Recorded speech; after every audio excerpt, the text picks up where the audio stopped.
ely jesosy efa ela izy ny tianao efa ela izy ny tia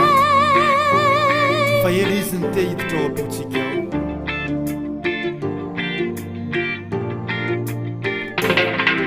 efa ela jesosy efa ela izy nefaty efa ela jesosy nanomeny fitiavany efa ela jesosy efa ela izy nefaty efa ela jesosy nanomeny fitiavany nandotrany any tao Kalvary de nalazany ny rano mba ho fanavotanantsy efa ela jesosy nanomeny fitiavany efa ela jesosy efa ela izy nefaty efa fantatrao fandrofarany izao tokony homana mba hibebaky andao ny famantarana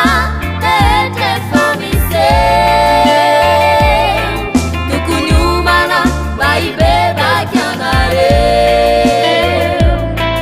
efa fantatrao fandrofarany izao tokony homana mba hibebaky anao ny famantarana rehetra efa miseho tokony homana mba hibebaky anareo azatary anao ry vahoaka malagasy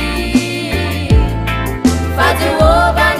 ka miandry antsika jiaby ny famantarana rehetra efa miseho tokony homana mba hibebaky anareo azatary anao ry vahoaka malagasy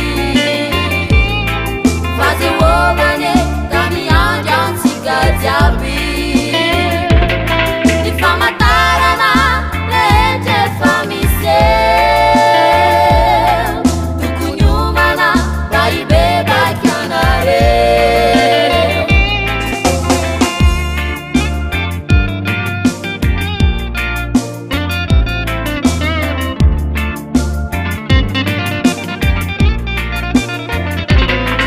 efa ela jesosy efa ela izy nefaty efa ela jesosy nanomeny fitiavany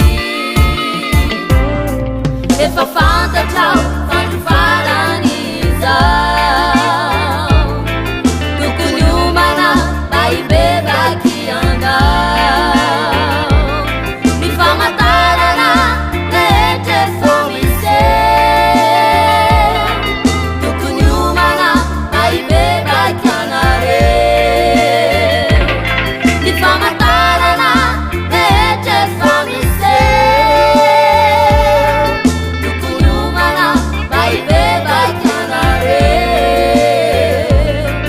efa ela jesosy no tianao efa ela jesosy no niandry anao efa ela efa ela efa ela